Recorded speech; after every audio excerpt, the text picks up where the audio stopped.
AITA for sleeping top naked in my bedroom. My mother, who is 18 years old, and I live in a rundown apartment complex in New York City. Our apartment isn't horrible. In fact, we've worked very hard to make the inside of our apartment look nicer than it really is, but the building is a disaster. My room's radiator has been broken as a result of this, yet I still have heat every day of the year, even in the summer. My summer sleeping arrangements consist of sleeping on top of my blankets or without pants, since I don't enjoy opening my windows because all sorts of creepy crawlies like to crawl through them in the summer heat.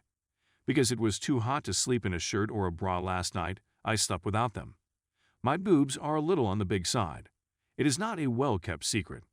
However, I was in the privacy of my own bedroom, and I always sleep with the door closed to protect my privacy. When I woke up this morning, my mother was staring at me from across the room. Particularly frightening was the fact that I slept on a loft bed and made direct eye contact with her the moment my eyes opened in the morning. It took her 20 minutes to get my attention and tell me that I needed to put on a shirt since her boyfriend was looking at me. She also called me a wicked for sleeping without a shirt while her spouse was looking around. When I was ready to sleep again, I positioned a pillow in front of my body and closed my eyes. This wasn't good enough for her, so she yanked the pillow from my arms and yelled at me to put on some clothes before her boyfriend came in and saw me in such a compromising position.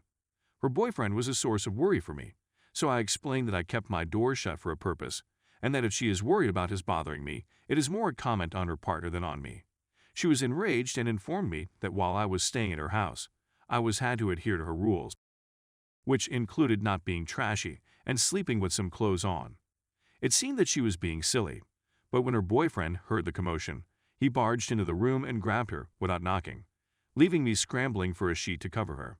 He was gazing at me and told me that my mother was right and that I should sleep in my clothes instead of under them. I'm not sure I understand. Am I being treated like a complete and total jerk here? Edit. No, I'm not able to lock my door. She won't let me replace the doorknob with one that has a lock. Additional edit. Please quit contacting me and demanding to see my breasts. People are wondering why I included the size of my boobs in the article, and that was one of the justifications my mother used to get me to wear a shirt.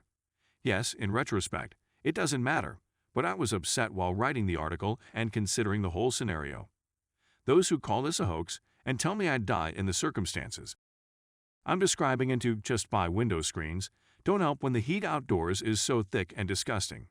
It's simply a lot of hot air, not to mention the unpredictability of rainstorms, which I have to shut the window for anyhow. I also have an insect phobia, and the screens don't seem to keep spiders out. Thank you to everyone who has messaged me with useful advice. It's difficult to answer to everyone, but I notice and appreciate your assistance.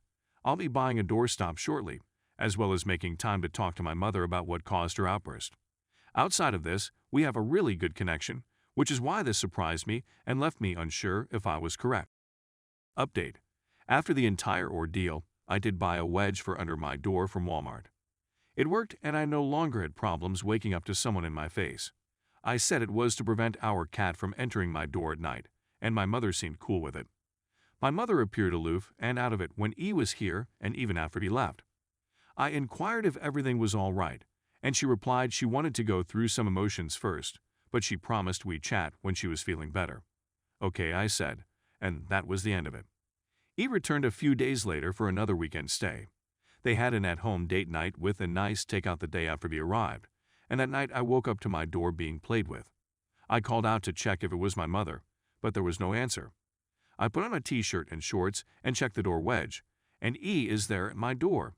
He was inebriated and I was worried because I assumed something had happened to my mother and he needed assistance. But he simply stood there for a few seconds without saying anything. I remarked, I'm uncomfortable. I'm locking my door, since he didn't seem to be sleepwalking or in danger. Before I could lock the door completely, my mother jumped out of her room, spotted him, and began shouting and screaming at him to leave. They fought for a bit, but she ultimately got him out the door. After I had calmed her down, I went to her room and we spoke. She had been on his phone the day she walked into my room and saw him chatting to his brother-in-law about me in really nasty ways, about how I was growing up to be extremely shapely and mature, and about how he couldn't wait till I moved out so he could dump my mother for me. He stated considerably more specific things, all of which were incredibly concerning, particularly given that we'd known him since I was 11 years old.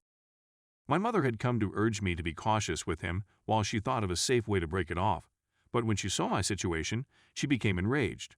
Thankfully, he is no longer a part of our life. Story 2.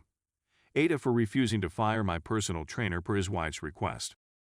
I, a 43-year-old female, hired my trainer Alex, false name, via the gym in the middle of 2018. I requested for someone who knows chronic pain since I've been suffering from it for over 20 years and need assistance managing it effectively. Swimming was fantastic until my body started to have unpleasant responses to the chemicals in the pool, which is when I decided to transfer to the gym. To cut a long tale short, Alex went above and above to assist. He made such a significant difference in my recovery that my doctor switched me to a lesser pain medication and reduced the dosages a few months later. As a symbol of my thanks, I sent Alex an early Christmas card last week, along with a $50 gift card from Amazon. The message was straightforward. Thank you so much for your assistance. Best wishes to you. When I got to the gym today for solitary training, a lady approached me and claimed to be Alex's wife. She accused me of becoming friends with Alex and insisted that I request a change in trainers at my local gym. I declined, and she became hostile, prompting me to call for help from the personnel, who withdrew her. When I informed my friends about the event, they told me that I had been rude and that I should have respected her preferences instead. Despite the fact that I do not believe Alex's wife's uneasiness is my fault, I am concerned about the possibility of getting him into trouble at home. AITA? ETA. Several of you raised the potential of a stalker impersonator, and I'm getting shivers just thinking about it. That's something I never would have thought of. I'm going to contact the gym first, since if it's a stalker impersonator, she may start harassing other people as well as me. Because I don't have Alex's personal phone number, I'll ask the gym to notify him of the situation. Then I'll speak with him when I see him the following week. Update. First and foremost, I did not have the opportunity to meet Alex this week. The gym manager told me on Monday that Alex will be absent from the gym for the whole week after discovering that he had a stalker. So my Reddit Sherlocks were correct after all. She is not his wife in any way. They informed me that they would do all in their power to assist Alex and to ensure that MS Stalker remains barred from the country. I've been there twice this week, and everything seems to be running well thus far. Our normal training will hopefully resume after the holidays if all goes according to plan. I've also spoken with several of my friends who have accused me of being rude.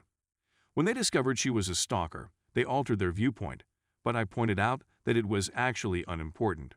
When we were talking back and forth, and it was difficult to get my point through, I inquired as to how they would feel if their spouse went to that place of employment and harassed their colleagues or customers.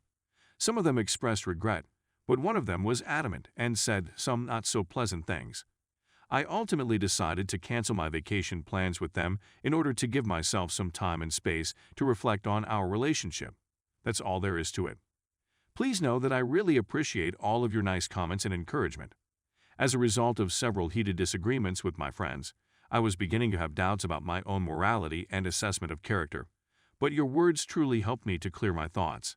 And to my fellow chronic pain sufferers, please know that my heart goes out to you and that I hope you get all of the assistance you need. Merry Christmas and Happy New Year to everyone. Love and peace to each and every one of you.